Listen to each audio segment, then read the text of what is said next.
My name is Maria French and I am the Decision Space Well Planning Product Owner. In the next few minutes, Jerry Coughlin will present the main DSWP features and enhancements that were added to the DSG10ep 5 release. So the main feature is one of the horizontal well planning trajectories that we use commonly for unconventional wells. So we call it drop build align trajectory, or S plus J shape, which allows for a directional driller friendly build to horizontal. There are two minor features added in with this, the ability to move planned targets and calculate well spacing. Enhancements is to allow for footage calls, that is distances from, or specify surface and target coordinates based on distances from lease lines. We added the gun barrel plot into this version. There's some enhancements to the costing feature and support for shared memory volumes, really adjusting horizontal targeting, and similarly for multi-Z support for multi-well planning features. So targeting will work with the top surface. So the drop build align trajectories, we're finding that the customers are designing mostly with this well pattern from surface location or pad location to heel and toe target. They go down to a particular depth, surface casing, then they nudge the well path to a particular angle, and then go back to vertical, and then it's aligned in a planar well path or a planar well path build to horizontal. And this planar well path, that is no azimuth turn, means that the directional driller has the more control over vertical depth and using markers. So we built this facility in, so if you create a pad plan to multiple targets, heel toe, all the plans will follow this pattern. So this is quite common in pad planning.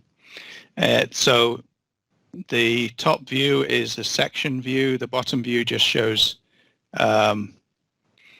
the surface location or plan view looking from above, so that the nudge a lot of these well paths, just because of the pad location within the lease and the heel and toe targets within the lease, they will actually plan backwards and then forwards into the heel target.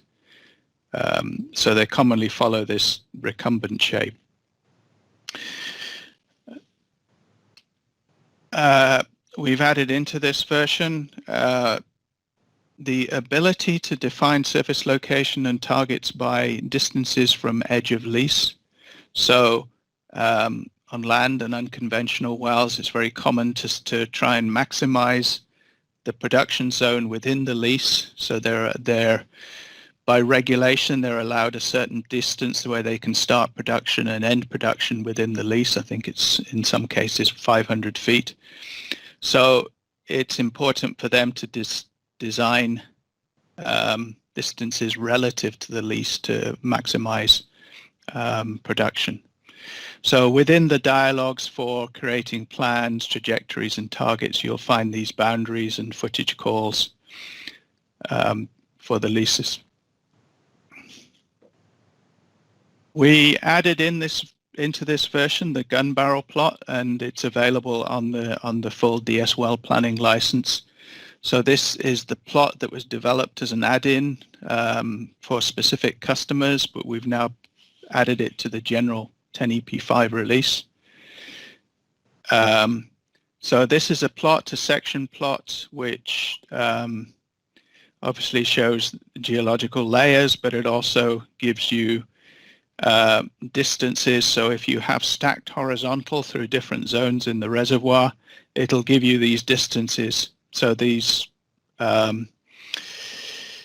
there are many options on how these distances are shown, relative dimensions. Some can be turned on, some can be turned off, but this view seems to be quite common in designing these well patterns.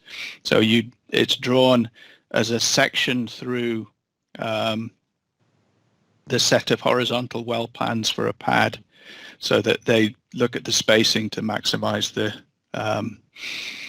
or optimize the reservoir content. So that's the gun barrel view. That ends my presentation.